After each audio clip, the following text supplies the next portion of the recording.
যে কাজটা ভিআইপিরা করে না, জামাতের আমির শফিকুর রহমান সেটা করে দেখালেন। দেশের হাসপাতালেই করালেন ওপেন হার্ট সার্জারি। তার হার্টে ৫-৬টি ব্লক ধরা পড়েছিল, এর মধ্যে 3টির আর্টারির প্রায় ৮৫% ব্লক। এমন অবস্থায় ৮-১০ জনের মতো তিনি সিঙ্গাপুর বা সিডনি উড়াল দেননি।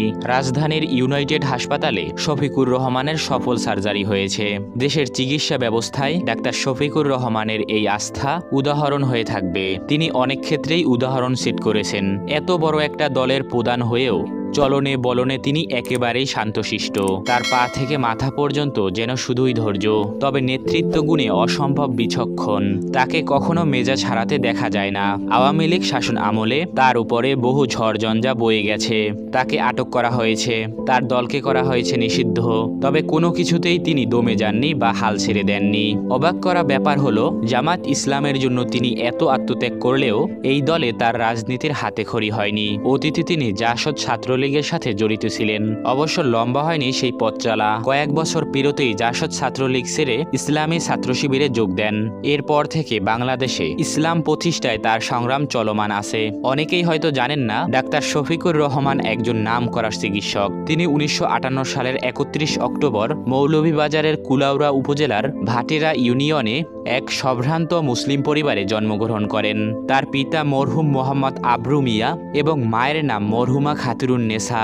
পরিবারের ৩ ভাই ও ১ বোনের মধ্যে শফিকুর রহমান তৃতীয়। শিক্ষা জীবনে তিনি ১৯৭৪ সালে স্থানীয় বরমচাল উচ্চ বিদ্যালয় থেকে এসএসসি এবং ১৯৭৬ সালে সিলেট এমসি কলেজ থেকে কৃতিত্বের সাথে এইচএসসি পরীক্ষায় উত্তীর্ণ হন। এরপর ১৯৮৩ সালে সিলেট মেডিকেল কলেজ, বর্তমানে এমএজি ওসমানী মেডিকেল কলেজ থেকে এমবিবিএস ডিগ্রি অর্জন করেন। পরবর্তীতে চিকিৎসা সেবার পাশাপাশি রাজনীতিতে যোগ দেন। ছাত্রজীবনে তিনি সিলেট মেডিকেল কলেজ ইসলামী ছাত্র শিবির শাখার সভাপতি এবং সিলেট শহর শাখার সভাপতির দায়িত্ব পালন করেছেন। এরপর ১৯৮৪ সালে জামাতে ইসলামীতে যোগদানের মাধ্যমে তিনি বৃহত্তর রাজনীতিতে পদার্পণ করেন। পরে একে একে সিলেট শহর, জেলা ও মহানগরীর আমির হিসেবে দায়িত্ব পালন করেন।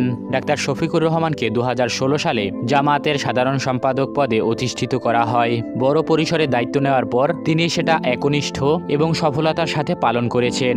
ফলাফলও পেয়ে যান খুব তাড়াতাড়ি। মাত্র ৩ বছর পরেই ২০১৯ সালের ১২ নভেম্বর জামাত ইসলামীর সদস্যদের প্রত্যক্ষ ভোটের মাধ্যমে তিনি আমির নির্বাচিত হন।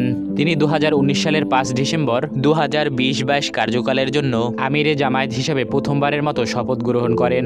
দলের প্রতি তার ভালোবাসা দেখে ২০২২ সালের ৩১ অক্টোবর জামাত ইসলামের সদস্যরা প্রত্যক্ষ ভোটের মাধ্যমে দ্বিতীয়বারের মতো তাকে আমির নির্বাচিত করেন। তিনি ২০২২ সালের ১৮ নভেম্বর ২০২৩-২৫ কার্যকালের জন্য শপথ গ্রহণ করেন এবং এ পর্যন্ত সংগঠনটির আমির হিসেবে দায়িত্ব পালন করছেন।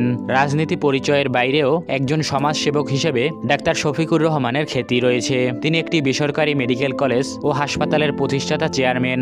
নিজ উদ্যোগে প্রতিষ্ঠা করেছেন একাধিক এতিমখানা, একাধিক দাতব্য হাসপাতাল এবং কয়েকটা মসজিদ। এছাড়া অসংখ্য প্রতিষ্ঠানের বিভিন্ন কমিটিতে তিনি দায়িত্বরত আছেন। ডাক্তার শফিকুর রহমান এক জীবনে অসংখ্য সভা সেমিনারে অংশ নিয়েছেন।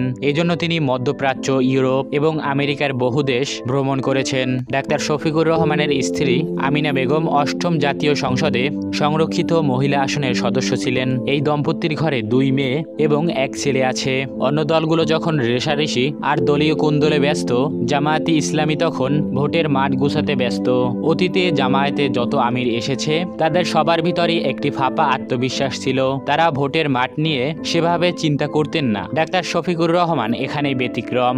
সেই ফেনী, নোয়াখালীর বন্যা থেকে শুরু করে তিনি ত্রাণ কার্যক্রমে আলোচনায় এসেছেন, এখনো সামনে ছুটে চলছেন। ডাক্তার শফিকুর রহমানের কথার থেকে কাজ করতে বেশি পছন্দ করেন। সামনের দিনগুলোতে তাকে ঘিরেই স্বপ্ন দেখছে বাংলাদেশ জামাত ইসলামী।